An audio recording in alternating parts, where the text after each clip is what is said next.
Revision classes होगी। इसके बाद हम लोग क्या करेंगे, अपना माइंस रूल का जो टॉपिक है, माइंस रूल का टॉपिक खत्म करेंगे और जो आखिरकार जो डाउट होता है, जो डाउट सवाल, उस पर स्टार्ट करेंगे। सबसे पहले मैं एक डाउट आप लोग क्लियर कर देना चाहता हूँ। जैसे कुछ बच्चों लोग का मैसेज था, वो माइंस में फर्स्ट स्टेशन को लेकर एक डाउट था कि सर वो 300 मीटर का जो दिया वो क्या कहना चाह रहा है। देखो उसमें ये बोला जा रहा है कि जैसे हम लोग फर्स्ट स्टेशन कहाँ बनाते हैं, डिस्ट्रिक्ट इंटेक बनाते हैं, ठीक है, और माइंस एंट्रांस बनाते हैं, ठीक है। मैंने जो पता किया, मुझे जो पता चला अभी तक, तो उसका मतलब ये कहना चाह रहे हैं वहां पे वो लोग कि फर्स्ट एड स्टेशन उसको अगर तुम पढ़ोगे उसमें क्या बोला है, प्रोवाइड नहीं करना है, 300 मीटर के अंदर नहीं देना है, 300 मीटर के अंदर नहीं देना है। एक बात तुम नोटिस कर रहे हो, ऐसा कोई क्यों बोलेगा कि 300 मीटर के अंदर नहीं होगा, सीधा बोलेगा नहीं देना है, देना ही, उसमें लिखने का 300 मीटर जरूरत ही नहीं था। तो कुछ कंफ्यूजन टाइप का लगता है। उसका एग्जैक्ट मीनिंग ये निकल रहा है कि अगर कोई फास्ट एड स्टेशन, ठीक है, जैसे मान लो कॉलेज इंजन घर में है, तो वहां से 300 मीटर के अंदर फिर देने का जरूरत आपका, मतलब एक स्टेशन आप दिए हो और कॉलेज स्टेशन कॉलेज रूम में आ रहा है। जैसे मैं एक उदाहरण देकर डायग्राम देकर समझा देता हूँ पहले इस क्वेश्चन को, फिर मैं आगे अपना टॉपिक बढ़ाएंगे तो ज्यादा बेहतर होगा। जैसे देखो मान लो एक पॉइंट है मेरा, ये ट्रैवलिंग रास्ता है, ठीक है, ये मेरा ट्रैवलिंग रास्ता, this is my TR, okay, समझ में आ जाएगा। तो यहाँ पर क्या किया हम लोग, फास्ट एड स्टेशन बनाया। यहाँ पर हम लोग क्या बनाए, एक फास्ट एड स्टेशन बना के रखे, स्टार मार्क देके फास्ट एड स्टेशन। नेक्स्ट मेरा फास्ट एड स्टेशन क्या बोलता है कि 300 मीटर के अंदर होना चाहिए था, 300 मीटर के अंदर होना चाहिए था, 300 मीटर के अंदर एक फास्ट एड स्टेशन होना चाहिए। तो 300 मीटर मेरा कहां से हो रहा है, यहां से लेके यहां तक मान लो 300 मीटर हो रहा है, यहाँ पे फास्ट एड स्टेशन दे रहा था। लेकिन तभी हम देखते क्या, यहाँ पर क्या है ना, मेरा कॉलेज कॉलेज बैठा हुआ है, या फिर मेरा क्या कॉलेज रूम है। तो कॉलेज रूम अगर रहेगा तो वहां पर भी एक फास्ट एड बनाना पड़ेगा, नियमता है ना। तो वहां पर भी क्या बनाना पड़ेगा, फास्ट एड स्टेशन बनाना पड़ेगा, क्योंकि कॉलेज रूम है। तो यहाँ पर भी और यहाँ पर भी फास्ट एड स्टेशन हो गया। तब यहाँ से 300 मीटर नहीं होगा, अब यहाँ से हम लोग देखेंगे अब कहां से कैलकुलेट होगा, चूंकि ये आ गया ऑलरेडी इसके अंडर में, तो यहां से अब नहीं होगा, इसके बाद में होगा। मतलब जब तुम्हारा 300 मीटर, वो जो 300 मीटर का जो दायरा दिया है ना, अगर एक पहले से है तो दूसरा फिर तुमको 300 मीटर के अंदर बनाने का जरूरत नहीं पड़ेगा। ये बात समझाया गया, ठीक है, इसी बात को वहां पे लिखाया गया, यही समझाने का कोशिश वहां पे किया गया। तो कंफ्यूजन मत होना, हम लोग हमेशा 300 मीटर के दायरे में बनाएंगे। लेकिन अगर कोई पहले से वहां फर्स्ट एड स्टेशन है, चाहे वो माइंस एंट्रांस का हो या कॉलेज का हो या फिर डिस्ट्रिक्ट इंटेक का हो, तो फिर हमको बनाने का जरूरत नहीं पड़ेगा, नहीं तो हमको 300 मीटर में बनाना ही पड़ेगा, ठीक है, यही बात बोला गया है। तो जो आप लिखे हो एकदम सही लिखे हो, कोई डाउट नहीं कहीं पर, बस उसको थोड़ा समझने का फेरा था कि अगर पहले से अगर है इसलिए लिखा हुआ है वहां पे, इसलिए तुम्हारा वहां पे तुम अगर पढ़ोगे स्टेटमेंट को तो वहां पे क्या लिखा हुआ है, नथिंग, नथिंग से स्टार्ट किए स्टेटमेंट को। मैं स्टेटमेंट को पढ़ता हूँ क्या लिखा हुआ है, देखो वहां पे फर्स्ट एड स्टेशन ना, देखो यहाँ पे क्या लिखा हुआ है, लिखा हुआ है provided that nothing in this sub rule shall be constructed to be required the provision of first aid station within 300 meter of another first aid station. Another first aid station बोला है, मतलब अगर कोई first aid station है तो वहां से 300 metre के अंदर फिर से आपको देना ऐसा जरूरी नहीं है, अगर पहले से है तो। समझ में आ रहा है, मतलब ये बोलना चाह रहा है कि जो नथिंग ऊपर वाला जो है, ऊपर वाला जो 1 2 3 पॉइंट दियो, अगर ऐसा है तो जरूरत नहीं तो आपको देना पड़ेगा, हर 300 मीटर में बनाना पड़ेगा। मतलब ऊपर वाला जैसे एवरी सेफ्ट में, एवरी ड्राइव कॉलेज में या डिस्ट्रिक्ट इंटेक में अगर है तो फिर 300 मीटर के अंदर आप देने का जरूरत नहीं है, नहीं तो हर 300 मीटर के अंदर आपको देना पड़ेगा, हर 300 मीटर के अंदर होना चाहिए। बस यही बात समझाया गया, मोटा मोटी सिंपल था, थोड़ा समझने का फेरा था। तो चाहते तो कल का क्लास में भी इस पॉइंट को उठाया जा सकता था, क्योंकि आज फ्रेश क्लास था, तो हम लोग आज इस बात को रखना ज्यादा बेहतर समझे। एक छोटा सा डाउट था, इसको हम लोग क्लियर कर ले। अब हम लोग अपना टॉपिक और सेशन को आगे बढ़ाते हैं, चैप्टर को स्टार्ट करते हैं। अब हमको उम्मीद है कि आप लोगों को डाउट रहा नहीं होगा, डाउट सारी क्लियर हो गई होगी सर, ठीक है। तो डाउट पे हम लोग आगे बढ़ते हैं। मिलिंग वाला में पीएमए 12 मंथ है, ठीक है, मिलिंग वाला में पीएमए 12 मंथ उसको कर लीजिए आप लोग, ठीक है, मिलिंग और एस्बेस्टस माइनिंग में 12 मंथ कर लीजिए, कोई इशू नहीं। चलिए अब हम लोग आगे बढ़ते हैं, अपना टॉपिक और सेशन को आगे बढ़ाते हैं, ठीक है। चलो आज का टॉपिक सेशन हम लोग क्या करेंगे, रूल्स पे और कुछ क्वेश्चन आंसर हम लोग करेंगे, उसके बाद चैप्टर को स्टार्ट करते हैं, आखिरकार कुछ डिस्कशन वगैरह हो तो उस पर हम लोग करते हैं। तो टॉपिक हम लोग क्या है, रूल का टॉपिक हम लोग स्टार्ट करते हैं। आप लोग रेडी हो अपना जवाब देने के लिए। सबसे पहले मेडिकल एग्जामिनेशन का पहला नोटिस किस फॉरम में देंगे, मेडिकल एग्जामिनेशन का पहला नोटिस कौन सा फॉरम में दिया था, वेरी गुड। मेडिकल एग्जामिनेशन का पहला नोटिस हम लोग किस फॉरम में देते हैं, हम लोग फॉरम क्या चीज में देते हैं, वो फॉरम एम में देते हैं, ठीक है। कितना दिन पहले देते हैं हम लोग मेडिकल नोटिस एग्जामिनेशन का नोटिस फॉरम एम में, कितना दिन पहले देते हैं हम लोग, तो 20 दिन पहले दिया जाता है, कम से कम 20 दिन पहले हम लोग देते हैं। फॉरम एम में हम लोग 20 डेज पहले देते हैं। अगर मान लो वो व्यक्ति मेडिकल एग्जामिनेशन के लिए नहीं जा पाता है तो दूसरा सेकेंड एंड फाइनल नोटिस किसमें दिया जाता है, फॉरम में एन में दिया जाता है। कितने दिन पहले देते हैं हम लोग, 10 दिन पहले देते हैं। कुछ बच्चों का कुछ बात वो लिखना चाह रहा है, मैं देख पा रहा हूँ कुछ बच्चे बोलना चाह रहे हैं। एक्चुअली आपका मैसेज ना रिप्लाई के समय पढ़ नहीं पाऊंगा, आपसे रिक्वेस्ट यही है कि आप मुझे व्हाट्सएप में कर दो, है ना, मैं व्हाट्सएप में पढ़ लूंगा आप क्या बोलना चाहते हो, कोई इशू नहीं है। आप आपको अगर लग रहा अपनी बात बहुत ज्यादा इंपॉर्टेंट है मेरे तक पहुंचाना तो व्हाट्सएप कर दो, डिस्कशन के दौरान मैं पढ़ लूंगा उसको, और अगर आप में संयम है तो क्लास के एंड में पूछो, मैं वहां पे आपको जवाब दूंगा। चलो नेक्स्ट क्वेश्चन पे बात करेंगे। तो हम लोग एन फॉरम में देते हैं, इसका रिपोर्ट जो होता है किस फॉरम में रिपोर्ट बनता है, ठीक है, इसका जो रिपोर्ट होता है किस फॉरम में रिपोर्ट बनता है, इसका रिपोर्ट कौन से फॉरम में होगा, रिपोर्ट फॉरम क्या होगा, रिपोर्ट फॉरम ओ होगा, है ना। रिपोर्ट आज बाबू को थोड़ा सा आज वो टीका होता है ना, टीका पड़ा है इसलिए वो थोड़ा ज्यादा ही रो रहा है, ठीक है ना। चलो नेक्स्ट क्वेश्चन पे बात करते हैं हम लोग, और पास में रखना जरूरी है। चलो नेक्स्ट क्वेश्चन पे बात करेंगे। हम लोग नेक्स्ट क्वेश्चन पे आते हैं, जो हम लोग का मेडिकल, जैसे मान लो कि मेडिकल एग्जामिनेशन का जो स्टैंडर्ड है, ठीक है, किस किस स्टैंडर्ड के तहत कहाँ जांच होगा, क्या जांच होगा नहीं होगा, इसका स्टैंडर्ड किस फॉरम में दिया गया है, इसका जो स्टैंडर्ड होगा कौन सा फॉरम है, वेरी गुड। पीएमई का जो जांच होता है किस फॉरम में होता है, पीएमई का जांच जो होता है फॉरम पी के अंतर्गत होता है, और आईएमई का जो स्टैंडर्ड होता है किस फॉरम में होता है, P1 के अंतर्गत होता है। ये जो मेडिकल रिपोर्ट बनकर आए इसका रिपोर्ट को रखना होता है, क्या आप मुझे बता सकते हो कितना दिन तक इसको संभाल के रखना पड़ेगा ऑफिस कॉपी को, कितने साल तक इसको संभाल के रखा जाता है इसको ऑफिस कॉपी को, वेरी गुड। कितने साल तक हम लोग संभाल के रखते हैं, तो 10 साल तक हम लोग संभाल के रखते हैं। यस और नो में जवाब दो। एक व्यक्ति पीएमई करवा के कहीं से आया है, ठीक है, कोल इंडिया का कोई कंपनी से आया है, अब वो किसी कोल इंडिया का कोई दूसरा सब्सिडरी में जा रहा है, तो क्या उसको फिर से पीएमई करवाना पड़ेगा, क्या उसको फिर से पीएमई करवाने की जरूरत है, नहीं, ऐसा कहीं नहीं लिखा हुआ है कि अगर कोई व्यक्ति है तो उसको फिर से पीएमई करवाना पड़ेगा। अब एक बात बताओ, एक व्यक्ति जिसको उम्र है मात्र 30 साल उसका एज है, उसका पीएमई कितने अंतराल पे किया जाएगा, अगर कोई व्यक्ति इसका उम्र 30 साल है तो उसका पीएमई कितने अंतराल पर होगा, उसका पीएमई 5 साल के अंतराल पे किया जाएगा, 5 साल का अंतराल। अगर किसी व्यक्ति का एज, ठीक है, 50 साल है तो उसका पीएमई कितना अंतराल पर होगा, अगर कोई व्यक्ति का आयु 50 साल है तो पीएमई कितना होगा, 3 साल के अंतराल पे, क्योंकि हम जानते हैं 18 से 45 साल के हर एक आयु वाले व्यक्ति का पीएमई 5 साल में होता है, और 45 साल से 60 साल तक हर एक आयु वाले पीएमई 3 साल में होता है। अगर किसी व्यक्ति का आयु 60 साल से अधिक है तो उसका पीएमई कितने अंतराल पर होगा, तब उसका पीएमई हम लोग 1 साल में करेंगे। जो रेस्क्यू ट्रेन पर्सन होता है उसका भी पीएमई करना होता है। रेस्क्यू ट्रेन पर्सन का जो पीएमई होता है वो कितने अंतराल पर होता है, रेस्क्यू ट्रेन पर्सन का जो पीएमई होता है, रेस्क्यू ट्रेन पर्सन का जो पीएमई होता है वो 12 महीने के अंतराल पर होता है, 12 महीने पे अंतराल पे करते हैं। वो व्यक्ति जो एस्बेस्टस या माइनिंग या मिलिंग वर्क में कार्यरत है उसका पीएमई कितना अंतराल पर होगा, उसका पीएमई कितना अंतराल पर होगा, उसका भी 12 महीना दिया गया, 12 महीना में एक बार करके पीएमई करना है। ऐसा व्यक्ति जो डंपर ऑपरेटर, इसका आई टेस्टिंग एचएमएम ऑपरेटर है तो उसका आई टेस्ट करवाना होता है। आई टेस्ट आंख का जांच कितने अंतराल पर होगा, उसका आंख का जांच 1 साल में होगा। जितने भी व्यक्ति के बारे में जिक्र किया जा रहा है यहाँ पर एक चीज और जानने वाली बात है, ठीक है, हाँ ठीक, ओके मैं समझ गया। तो वहां पर जो एक्सरे का जांच होगा कितना साल में होगा, एक्सरे का जांच कितना साल में होता है, तो एक्सरे का जांच होगा 3 साल में करेंगे, एक्सरे मिनिमम 3 साल में होगा, 3 साल से पहले एक्सरे का जांच नहीं होगा। जितना भी डिस्कशन डाउट था उसमें एक क्वेश्चन और डाउट वाला चीज छूट रहा था बाबू, जो हम लोगों का था जो वर्कशॉप में और माइन इंट्रांस में 25% पे हम लोग आपका रेस शेल्टर का व्यवस्था करते हैं, ठीक है, 25% पे ही व्यवस्था करना होता है, ठीक है, वो थोड़ा सा रेस शेल्टर वाला वो 2 चीज छूट रहा था, चलो उसको भी मैं थोड़ा ध्यान में रख लेना। अब हम लोग बात करते हैं माइंस में, ठीक है, प्रत्येक मेल पर्सन, अच्छा मैं एक क्वेश्चन देता हूँ, इस क्वेश्चन को आप लोग सॉल्व करके बताओ। एक माइंस में बोलता है टोटल 120 एम्प्लॉय है, कितना एम्प्लॉय 120, जिसमें से 120 टोटल एम्प्लॉय है ना, जिसमें से 110 मेन है, 110 मेल है, और फीमेल कितना है, 10 फीमेल है। आपको बताना टोटल लेटरिन कितना बनाना होगा। 120 एम्प्लॉय टोटल है जिसमें से 110 मेल है और 10 क्या है, फीमेल एम्प्लॉय है, तो आपको बताना है कैलकुलेट करके कि कितना टोटल लेटरिन का व्यवस्था कितना करना पड़ेगा। वेरी गुड, बहुत बच्चों का जवाब आया, कितना होगा फीमेल, कितना कितना कितना व्यवस्था करना होगा। थोड़ा मैं साफ कर देता हूँ ताकि आप लोग क्लियर दिखे, चलिए थोड़ा सा साफ कर दिया, अब क्लियर दिख रहा होगा।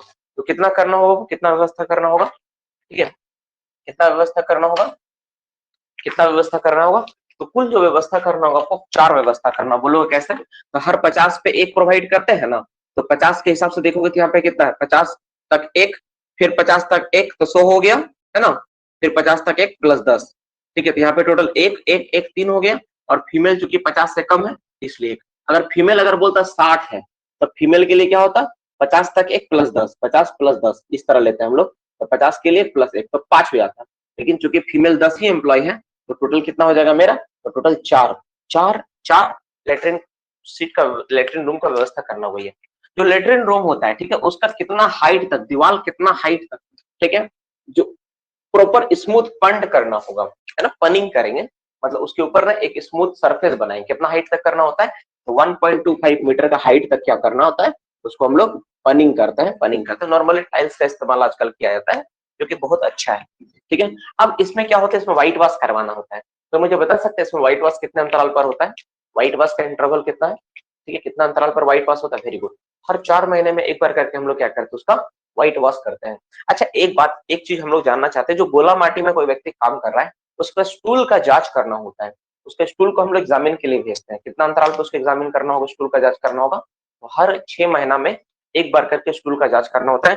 डियर स्टूडेंट्स, मैं आप लोगों को एक बात बता, एक बात मैं समझाना चाहता हूँ।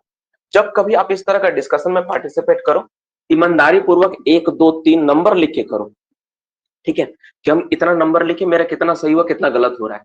इससे फायदा ये मिलेगा, तुम बोलोगे सर इससे क्या होगा, देखो 8 बजे क्लास स्टार्ट होती है, मैं 8:10 में स्टार्ट करता हूँ। आज तो 8 बज के 10 में क्लास, 8:10 में क्लास स्टार्ट होती है। तो इसमें फायदा ये मिलेगा कि उतना देरी में आप नंबर करके रखते हो ना, तो उसमें फायदा ये मिलेगा ना, जितना सही हो सही है, जितना गलत हो गलत। आप खुद को ईमानदारी से जांच कर पाओ। एग्जाम का मतलब ये नहीं होता है कि हम सप्ताह में, महीना में या साल में एग्जाम दें। एग्जाम का मतलब रोज होता है कि अपने आप को रोज हम जांच कर रहे हैं कि मेरा इंप्रूवमेंट कितना हो रहा है, आज मेरा कितना सही हो। क्लासेस का सबसे बड़ा खास बात यह है, ठीक है ना, जैसे कोई बच्चा और बच्चा आता है ना, केवल यही बोल के क्लास करता है। कोई बच्चा है ना मेरे पास जो क्लास करती है, आप करते हैं, कुछ बच्चों के बारे में जानकर हैरत होगा, वो कहीं और पढ़ चुका है, पूरा सिलेबस का नोट्स उसके पास है, बहुत अच्छा नोट्स है, पर वो मेरे पास क्लास इसलिए कर रहा है कि डिस्कशन उसको बहुत अच्छा लगता है, उसको एग्जाम बहुत अच्छा लगता है, बस इसीलिए वो क्लास करता है। तो आप सबसे रिक्वेस्ट करूंगा ना, इसका महत्व को समझना।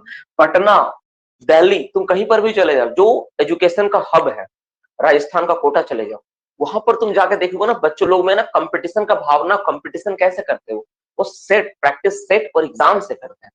बच्चा वहां जाके ना, कोई भी बच्चा तुम्हारा, वो कभी भी तुम्हारा क्या बोलता है कि पढ़ने के लिए बहुत कम जाता है, वो ज्यादातर प्रैक्टिस सेट के लिए जाते हैं, कि वहां पर बढ़िया बढ़िया प्रैक्टिस सेट मिलेगा टीचर का, और गाइडलाइन एक प्रॉपर मिलेगा। तो ये सारी चीजें बहुत मायने, इसलिए तो तुम एक आदत अभी से बनाओ, ठीक है, तब एग्जाम आते थे ना बहुत सुधर जाएगा।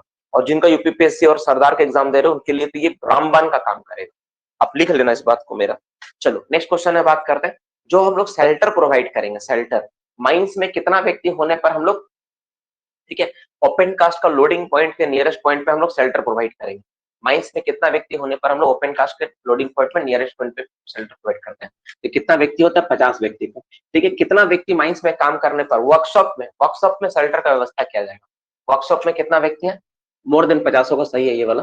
तो कितना व्यक्ति होगा, 25 और मोर। अगर वर्कशॉप में प्रोवाइड करना तो 25 और मोर व्यक्ति हो, तो हम लोग शेल्टर का व्यवस्था कहाँ कर देंगे, हम लोग शेल्टर का व्यवस्था कर देंगे, आपको वर्कशॉप में कर देंगे। इसके साथ अगर मेरा मान लो, वेरी गुड, चलो इसके साथ अगर मेरा मान लो कि अगर मेरा माइंस में, अगर ठीक है, इंट्रांस में अगर प्रोवाइड करना है, तो उसका भी क्या जवाब हो जाएगा, 25 और क्या आ जाएगा, मोर। सेम डेटा आ जाएगा, इंट्रांस के लिए भी 25 और मोर आ जाएगा। जो कैंटीन होती है, कैंटीन, कितना व्यक्ति पे कैंटीन का व्यवस्था करना होता है, तो कैंटीन का व्यवस्था करते हैं हम लोग माइंस में, कितना पर्सन होने पर हम लोग कैंटीन का व्यवस्था करते हैं, कितना व्यक्ति होने पर हम लोग कैंटीन का व्यवस्था करते हैं। तो मोर देन 250 पर्सन अगर हो, तो हम लोग क्या करते हैं, कैंटीन का व्यवस्था करते हैं। कैंटीन बनाने के बारे में बोला गया है 250 से ज्यादा व्यक्ति होने पर। तो मोटा मोटी सवाल था, कुछ पार्ट था, हम लोग रोज इस चीज को डिस्कशन में ले ही रहे। कुछ और 2-4 सवाल ले लेता हूँ। वर्कमैन इंस्पेक्टर, कितना व्यक्ति होने पर हम लोग वर्कमैन इंस्पेक्टर का व्यवस्था करेंगे।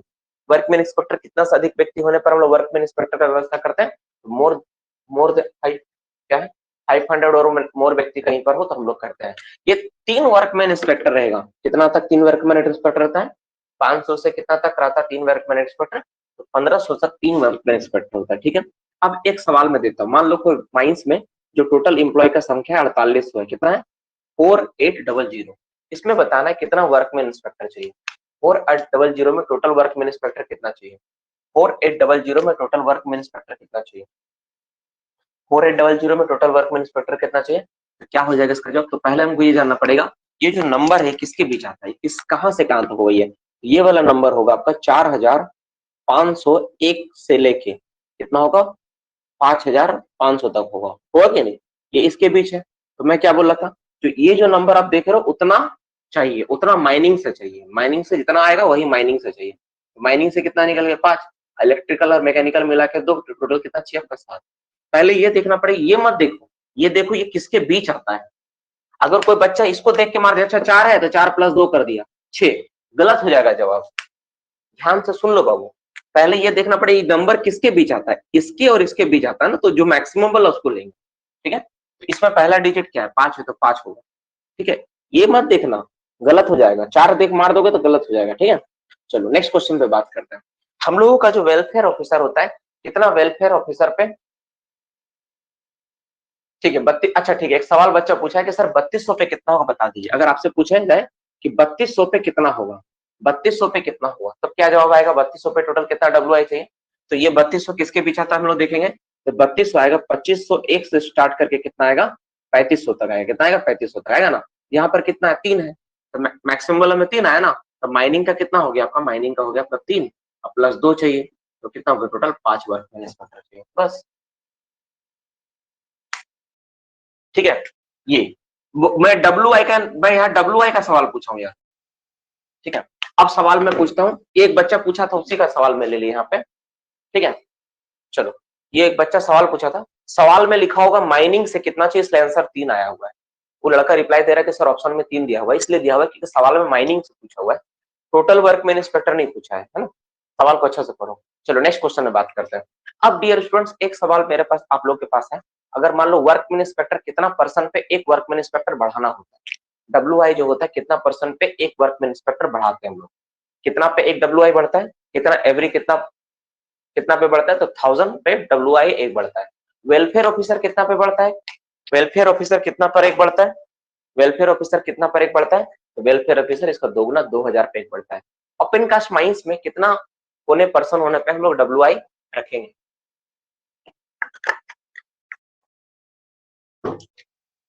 मेरा सवाल का मतलब मैकेनाइज्ड ओपन कास्ट है, कितना होगा 100 और मोर होने पे हम लोग को वेलफेयर ऑफ वर्कमैन इंस्पेक्टर रखना पड़ेगा, ये चाहिए। एक सवाल और पूछते हैं, माइंस में कितना टेम्परेचर होने पे, ठीक है 3 लीटर पानी का व्यवस्था करना होता है, कितना टेम्परेचर होने पे 3 लीटर पानी व्यवस्था करते हैं हम लोग, तो 30 डिग्री से 30 डिग्री और मोर होगा WBT है ना, वेट बल्ब टेम्परेचर का मान, तो हम लोग 3 लीटर पानी की व्यवस्था करते हैं, 3 लीटर पानी चाहिए होता है।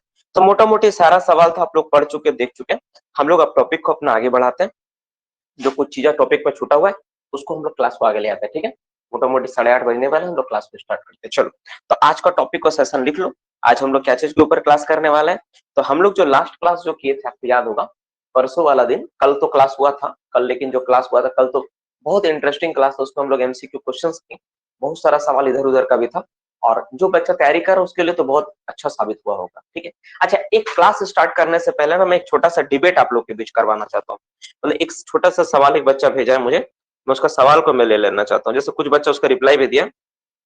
ठीक है, एक बच्चा है जो मैसेज किया, क्या नाम है इनका, इसका नाम है तुम्हारा सुबोध दुर्योधन, रोल नंबर 329, आप लोगों से पूछा है, लिखा हुआ है कि उनका सुझाव है कि सर हम चाहते हैं कि जो जो क्लासेस होती है उसमें 2 दिन मैथ का कंपलसरी कर दीजिए और बाकी दिन माइनिंग जो पढ़ाते हैं माइनिंग पढ़ाइए। ठीक है, 2 दिन मैथ का मतलब इसे मान लीजिए अगर सप्ताह में 4 क्लास हुआ तो 4 क्लास में 2 दिन माइनिंग और बाकी अगर 5 क्लास हो रहा तो 3 दिन माइनिंग बाकी 2 दिन मैथ।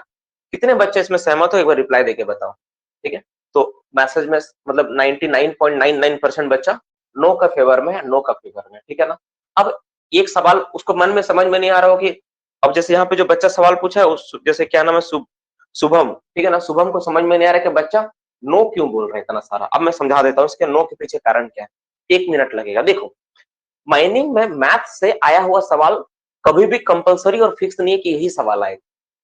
जैसे वो एक सवाल लिखा, पॉइंट लिखा कि माइनिंग में मैथ्स में अगर हम कंफर्म नहीं है, मैथ्स अगर पढ़ के नहीं जाएंगे तो कोई माई का लाल नहीं है कि हमको जॉब दिला सकता है। कहना सही है, शुभम को एकदम कहना सही, शुभम के बात से मैं सहमत हूँ। लेकिन अगर तुम माइनिंग पढ़ के नहीं जाओगे, मैथ्स तुम कितना भी तैयारी कर लो तो लिख के रख लो, नौकरी तुम्हारा ऐसे भी होने वाला नहीं है। तो जो कंपलसरी पार्ट है उस पार्ट को हमेशा पहले फोकस करना चाहिए। ये हम लोग शुरू से एक स्ट्रेटेजी का पार्ट है और सीखे हैं। हो सकता है आपका माइनिंग में प्रिपरेशन पहले से बहुत अच्छा हो, तो हम लोग बाकी बच्चों को नहीं छोड़ सकते, पहला बात। दूसरा इंपॉर्टेंट बात, मैथ है, मैथ इंपॉर्टेंट है, लेकिन कोई गारंटी से नहीं बोल सकता कि हम इतना चैप्टर, तुम अगर मान लो मैथ में 25 चैप्टर है, तुम 24 चैप्टर पढ़ के चल जाओ, तो तुम गारंटी से नहीं बोल सकते कि सर 24 चैप्टर से सवाल आएगा, वो जो एक चैप्टर छोड़े उससे सवाल नहीं आएगा। हो सकता है एक चैप्टर से सवाल दे दे। तो मैथ में ना सारी चीजें अनसर्टेन है, सारी चीजें क्या है, अनसर्टेन। पहला नंबर देखो पॉइंट क्या क्या है, इसकी वजह से मैथ से हम लोग भाग बचते हैं। एक नंबर, मैथ का सिलेबस क्या है, अनसर्टेन सिलेबस है, फिक्स नहीं है कुछ, यही वाला आएगा। पहला नंबर सिलेबस अनसर्टेन है, पॉइंट नंबर वन अनसर्टेन है, ठीक है। पॉइंट नंबर टू, दूसरा नंबर क्या है कि मैथ का जो क्वेश्चन होता है ना ऑप्शनल होती है, मतलब किसी भी एग्जाम में तो मैक्सिमम देखोगे, टोटल देखोगे, कोई कोई एग्जाम में तो रहता नहीं है, जैसे ईसीएल में, सीसीएल में, डब्ल्यूसीएल में मैथ्स और अदर सब्जेक्ट तो रहती ही नहीं। कुछ कुछ सब्सिडरी है जो मैथ पूछता है, इसमें नो डाउट, जैसे तुम्हारा एनसीएल हो गया, बीसीसीएल हो गया, एमसीएल हो गया, ये सारी सब्सिडरीज में मैथ सवाल आता है, नो डाउट रहता है। लेकिन कितना, मैक्सिमम 5। अब तुम बता 5 से 10 सवाल के लिए तुम क्या 24 चैप्टर पढ़ने जाओगे? ये ज्यादा समझदारी वाला काम है कि हम 20 चैप्टर उस पर फोकस करें, इस पर कंसर्ट मतलब सर्टेन नंबर है, किसको पढ़ना ज्यादा उचित है ना। तो ये दो तीन चीजें मायने रखती है। पहला, अगर कोई एग्जाम, जैसे देखो एक बात याद रखना, हम लोग भी नॉन टेक्निकल पढ़ाएंगे, ऐसा नहीं पढ़ाएंगे जब भी, लेकिन वो डिपेंड करेगा तुम्हारे एग्जाम के ऊपर। जैसे तुम्हारा वैकेंसी निकला, मान लो एमसीएल का निकला, तो एमसीएल का वैकेंसी के अकॉर्डिंग जो उसका एग्जाम पैटर्न है, उसके अकॉर्डिंग जो सिलेबस आता है उसके अनुसार पढ़ाएंगे। जब बीसीसीएल का फॉर्म भरोगे तो बीसीसीएल में जिस तरह सिलेबस और एग्जाम में सवाल पूछता है उस तरह पढ़ाएंगे। बिना मतलब का अंधेरे में तीर चला के कोई मतलब नहीं है बाबू, सिर्फ समय और पैसा बर्बादी है। तुम क्लास करोगे, समय भी बर्बाद करो, पैसा भी। तो ये सारी चीजें से तो आज मैंने समझा दिया, दोबारा कभी इस पे सवाल मत पूछना, मैं जैसे पढ़ा रहा हूँ, तैयारी करवा रहा हूँ, मुझे करना है।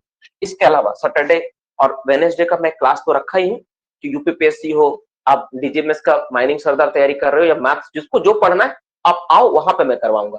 क्योंकि इस वेडनेसडे को मैंने मैथ्स नहीं पढ़ाया, कारण इसके पीछे ये था कि वेडनेसडे के दिन मैथ्स नहीं पढ़ा पाया, क्योंकि एक टॉपिक फिक्स नहीं था कि क्या पढ़ाएंगे, है ना। इस सैटरडे का दिन टॉपिक फिक्स है, इस सैटरडे के दिन जो आप लोगों को क्लास होगा सैटरडे के दिन, हो सकता है इस सैटरडे दिन मैं परसेंटेज पढ़ाऊं, प्रतिशत, क्या पढ़ाऊं, प्रतिशत। तो आप लोगों से रिक्वेस्ट है, आपका जितना नॉलेज है, जितनी तैयारी, आप तैयारी करके आना। मैं सवाल दूंगा, आप सवाल बनाओगे, मैं उस पर ट्रिक सिखाऊंगा कैसे इसको आसानी से सॉल्व करते हैं। परसेंटेज जहां जहां इस्तेमाल होता है मैं कोशिश करूंगा हर एक चीज को आपके सामने रखूं। तो एक टॉपिक डिसाइड हो गया, सैटरडे का दिन भी डिसाइड हो गया, तो आप बेहतर तरीके से कर पाओगे, ठीक है। चलो यही बात आपको समझाना था, मेरे से जो बन पड़ेगा, मेरा जितना हो पाएगा मैं प्रयास करूंगा कि आप लोग के लिए कर सकूं, ठीक है। जितना हो पाएगा मैं प्रयास करूंगा मैं कर सकूं, ठीक है। चलो बाबू अपना टॉपिक को आगे बढ़ाते हैं।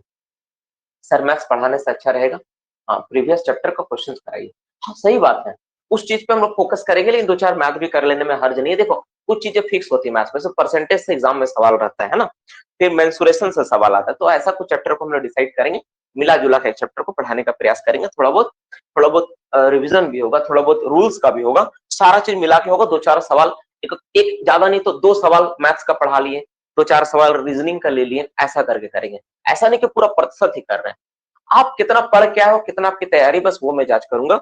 2-4 सवाल से काफी है मेरे लिए, ठीक है। चलो अब अपना टॉपिक आज का स्टार्ट करते हैं बिना देर किए। हम लोग का जो क्लासेस का शेड्यूल है हम लोग उसको स्टार्ट करते हैं, ऑलरेडी लेट हो रहा है। तो आज का टॉपिक किस चीज के ऊपर, हम लोग रूल का जो क्लास कर रहे थे, हम लोग रूल में लास्ट क्लास क्या कर रहे थे, हम लोग मेडिकल एग्जामिनेशन के ऊपर कर रहे थे।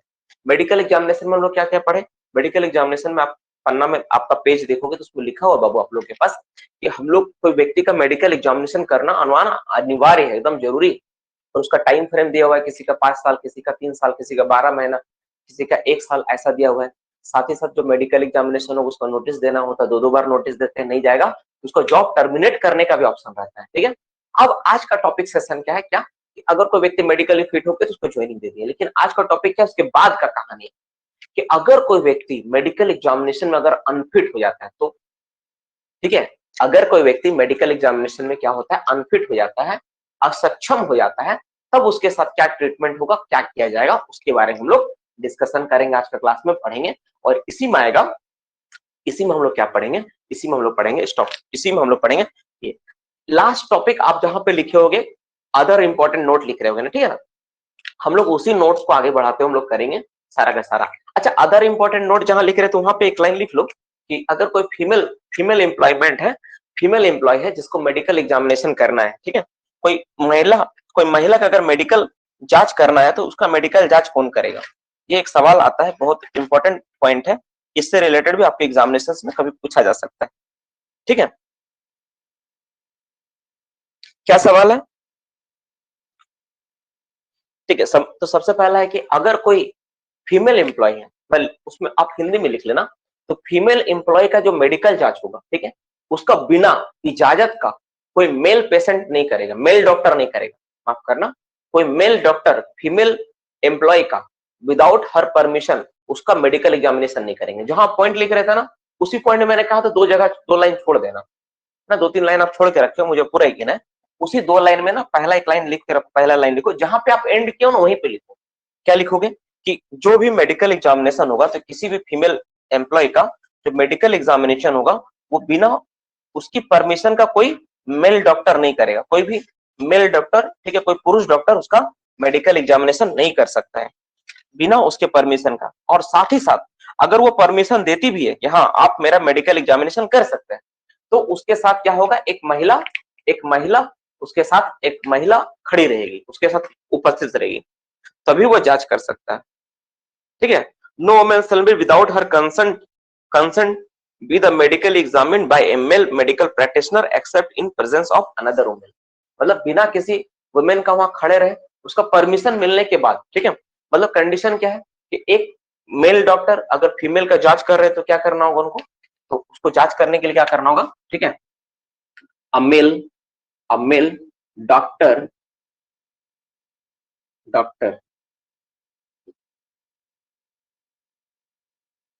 may examine, may medical examine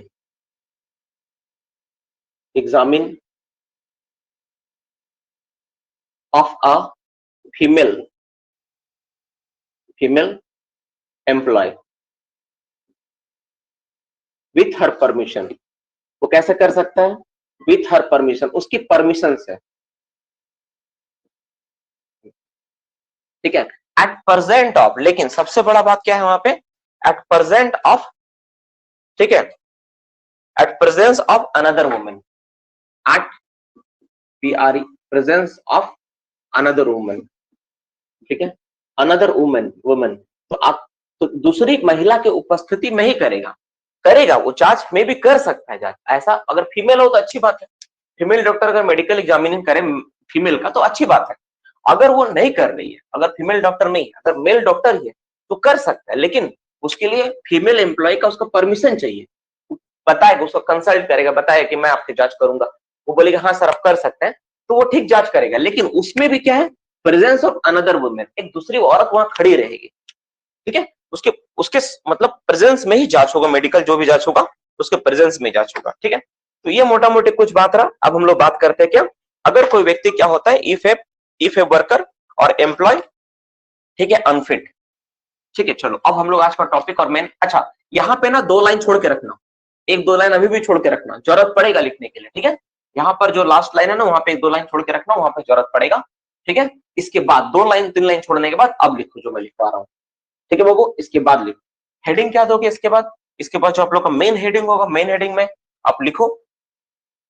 इसमें कोई दिक्कत तो नहीं है, बहुत सिंपल लाइन है ना, सिंपल लाइन समझाया गया है। कोई भी आदमी इस बात को समझ रहा है क्यों फीमेल खड़ी रहेगी, वो डॉक्टर ही रहेगी, नहीं, अरे गधा डॉक्टर रहेगी तो वही जांच कर लेगी, कोई भी औरत खड़ी हो सकती है ना, कोई भी एक औरत खड़ी रहेगी वहां पे, अनदर वुमेन नर्स भी हो सकती है। ठीक है, कोई भी नर्स हो, कोई भी औरत हो, कोई भी खड़ी रहेगी वहां पे, वही उसका जांच होगा, किसी के प्रेजेंस में होगा। अगर महिला डॉक्टर खड़ी रहेगी तो क्यों खड़ी रहेगी, वही जांच कर लेगी ना। ये तो उस कंडीशन में दिया अगर महिला डॉक्टर नहीं है तो एक पुरुष डॉक्टर उस महिला का जांच कर सकता है। चलो अब इसके बाद हम लोग बात करते हैं क्या, अब हम लोग बात करते हैं इफ ए एम्प्लॉय फेल, अगर एक एम्प्लॉय क्या होता है, फेल होता है, अनफिट होता है। ठीक है, हेडिंग क्या है, if a employ unfit in PME, अगर कोई व्यक्ति PME के दौरान अगर अनफिट हो जाता है तो उसके लिए क्या रास्ता है, क्या बचता है। देखो IME में अनफिट होगा तो उसका तो हाथ जोड़ के बोल देगा भाई जाओ ट्राई अनदर कंपनी, दूसरा कंपनी में जाकर ट्राई मारो। ठीक है, उसमें तो ऑप्शन ही नहीं है, सिंपल बात है। मेडिकल में फेल कोई क्यों होता है, यही कारण होता है कि IME में फेल हो गया, इनिशियल मेडिकल एग्जामिनेशन के उसमें उसको फेल डिक्लेयर कर दिया, फेल हो गया, वो गया, है कि नहीं। तो PME में अगर कोई व्यक्ति फेल हो गया, PME के दौरान अगर कोई व्यक्ति फेल होता है तो उस केस में पीरियडिकल मेडिकल एग्जामिनेशन दौरान अगर कोई व्यक्ति फेल हो गया तो क्या होगा। IME में देखो, IME में बोर्ड का गठन नहीं होता है, इनिशियल मेडिकल एग्जामिनेशन में अगर तुम फेल हुए तो गए, तुमको 2 बार नोटिस देके बुलाएगा, जांच करेगा, अगर उसमें फेल हो गए तो गया बाबू, उसमें कोई ऑप्शन नहीं। लेकिन अगर तुम जॉब कर रहे हो, पीएमई कब होता है? पीएमई वर्कर का होता है, जो एम्प्लॉय है। आईएमई किसका होता है? आईएमई वर्कर का नहीं होता है, ध्यान समझना। आईएमई किसका होता है? आईएमई फ्रेशर्स का होता है। प्रोविजन पीरियड खत्म नहीं होता उसका। जब तक प्रोविजन पीरियड होता है ना किसी भी व्यक्ति का, तब तक उसका जॉब नहीं माना जाएगा, है ना। तो गवर्नमेंट संस्था में तो चलो ठीक है, तो प्राइवेट संस्था में जॉब नहीं माना जाता है। तो अगर वो पीएमई में, अगर आईएमई में फेल हो गए तो गया वो, ठीक है ना। अब बात करते हैं, अगर किसी को जॉब है और जॉब करने के बाद उसको पीएमई जांच हुआ, एज द एज ऑफ, मैं मानता हूँ 40-42 साल की उम्र में एक बार पीएमई के लिए भेजे हम, पता चला वो व्यक्ति का पीएमई किया टेस्ट, पता चला गया उसका कुछ प्रॉब्लम है, वो अनफिट हो गया, ठीक है। तो अनफिट कौन कर रहा है यहाँ पीएमई में? पीएमई में अनफिट कर रहा है जिस हॉस्पिटल में आपको भेजे हैं पीएमई करने के लिए, वो हॉस्पिटल का डॉक्टर आपको अनफिट किया। किस बेसिस पर अनफिट किया? कोई भी कारण हो सकता है। जैसे वो बोला कि इसका आंख का रोशनी सही नहीं है, इसका आंख खराब हो चुका है, देख नहीं पाते हैं, एक नंबर कारण हो सकता है। कारण नंबर 2, वो बोला कि जो व्यक्ति है ना, इसका सुनने का सीमा नहीं है, सुनने का कान का क्षमता चला गया, इस वजह से अनफिट हो सकता है। ठीक है, इसका मेंटली कंडीशन सही नहीं है, इस ठीक से जवाब नहीं दे पा रहा, सोच नहीं पा रहा, ये कारण हो सकता है। तो कुछ भी कारण से अगर किसी व्यक्ति को अगर अनफिट किया जाता है, तो उसके लिए क्या रास्ता खुलेगा, क्या ऑप्शन है, क्या करना पड़ेगा, इसके बारे में हम लोग क्लास में चर्चा करेंगे। और इसी के ऊपर सारा का सारा आज का टॉपिक, सारा चीज इसी के ऊपर होने वाला है, ठीक है।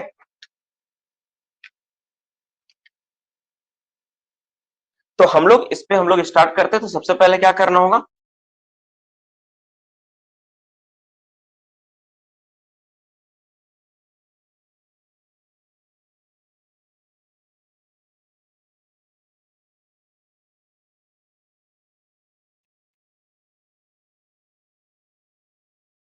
ठीक है, एक बार मैं देख लेता एक चीज को।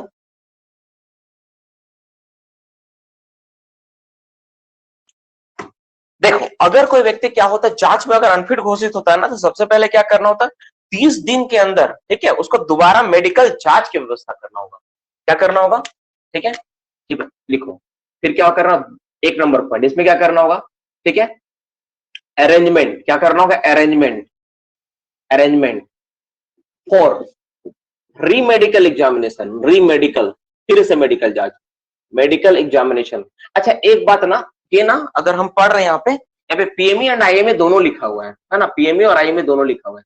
फिलहाल तुम दोनों लिख के चलो, पीएमई भी लिखो और आईएमए भी लिखो, दोनों में, ठीक है। दोनों के केस में सेम ट्रीटमेंट। तो क्या होगा, arrangement for re medical examination, examination, re medical examination by, by किसके द्वारा, by appellate medical board. By कौन करेगा इस बार री मेडिकल एग्जामिनेशन उसका, बाय एपिलेट मेडिकल बोर्ड।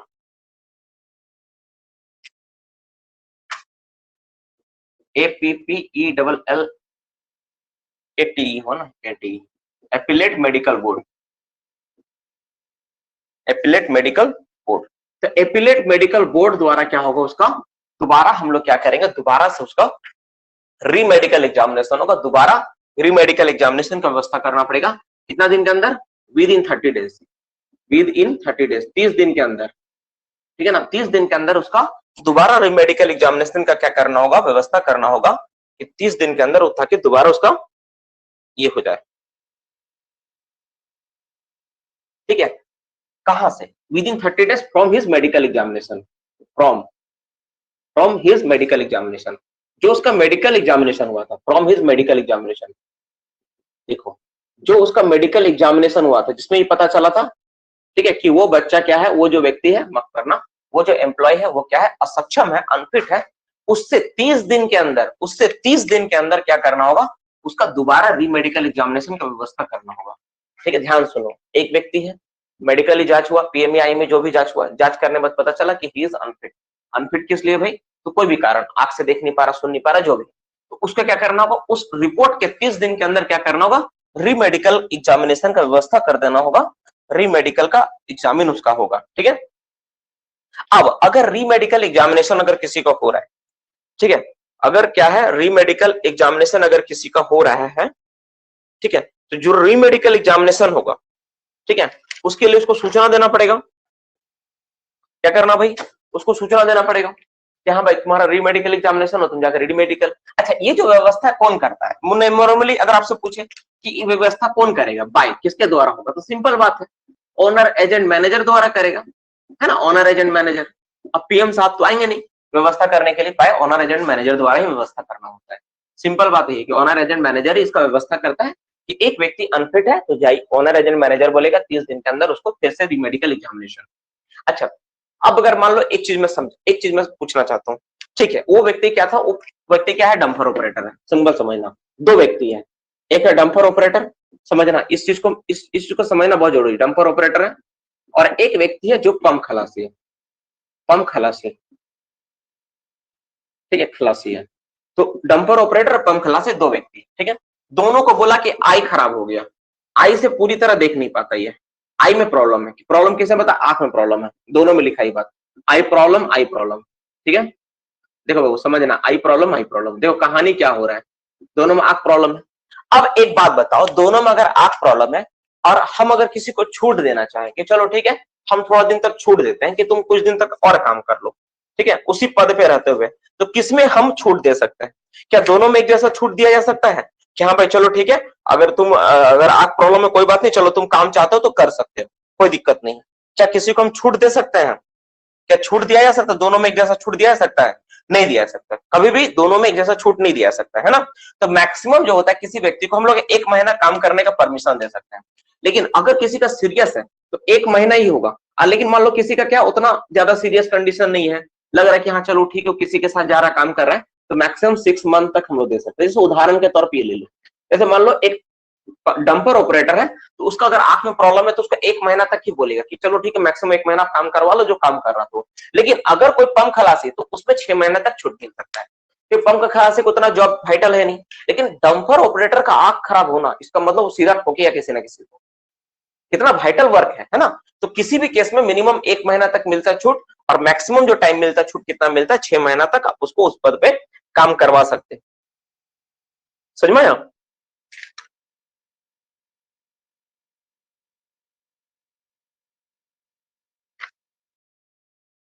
समझ में आया? तो 1 महीना तक काम करवा सकते हो, लेकिन मैक्सिमम 6 महीना तक करवाया जा सकता है। अगर वैसा प्रॉब्लम ना हो, तो वैसा सीरियस कंडीशन ना हो तो 6 महीना तक। इस चीज को थोड़ा सा आप लोग याद रखना, इसको हम देखते हैं आगे लिखवाना होगा तो लिखवा देंगे।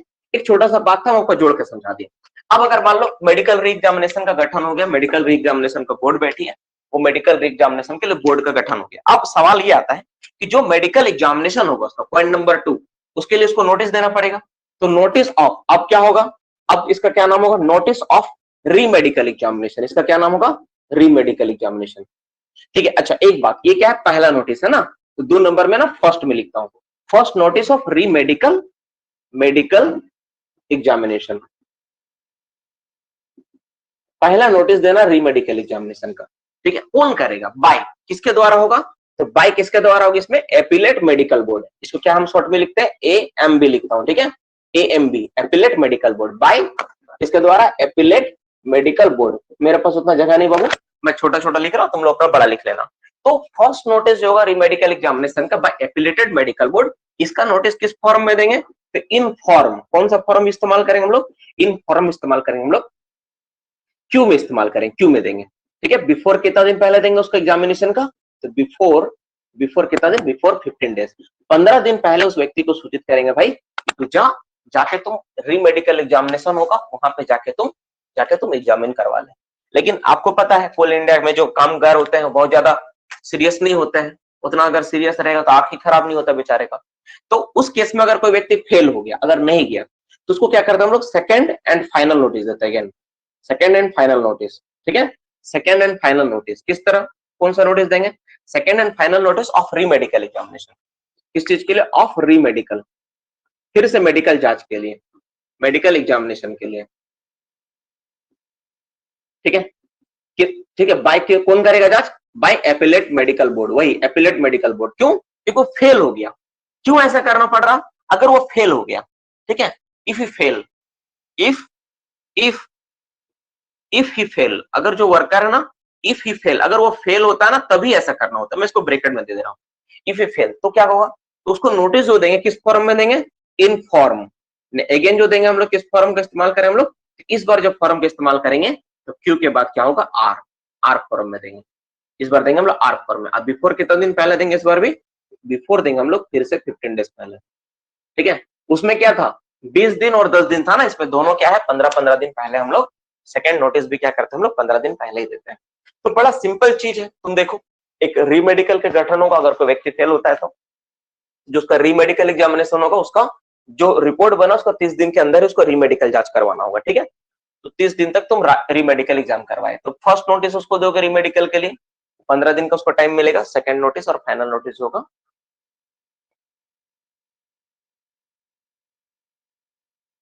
नोटिस हो जो फाइनल नोटिस जो होगा, वो जो नोटिस होगा आपका, वो नोटिस किस में होगा, second and final notice re-medical का हम लोग फॉर्म आर में देंगे, बिफोर 15 डेज पहले देंगे, ठीक है। तो ये सारी चीजें रही, मुझे थोड़ा पानी पी लेना दो। आप लोग का जो पॉइंट है पहले आप इसको आराम से लिख लो, बहुत सिंपल सिंपल तरीके से मैं समझा रहा हूँ, ज्यादा स्पीड भी क्लास नहीं चल रहा है, एकदम ऑप्टिमम स्पीड में चल रहा है, ठीक है। एक क्लास ज्यादा लग गया इसको धीरे करने में, ठीक है। चलो आप नोट डाउन करो।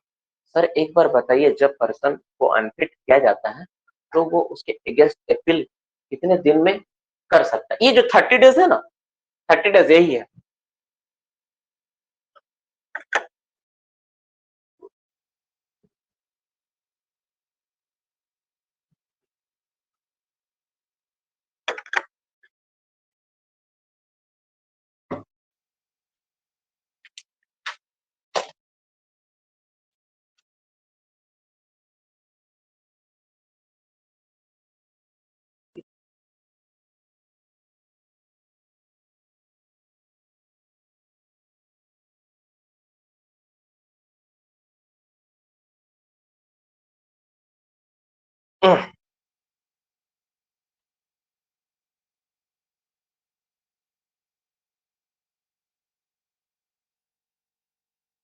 लिख लो इसको से।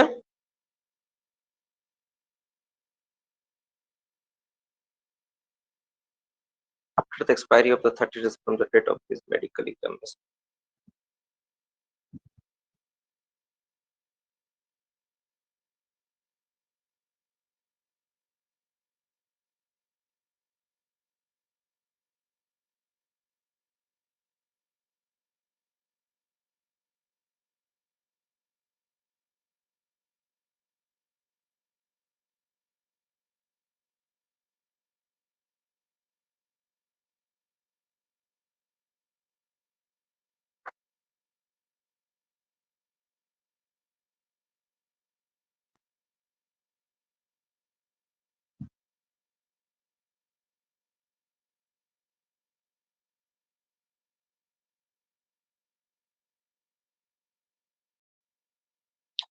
हो गया?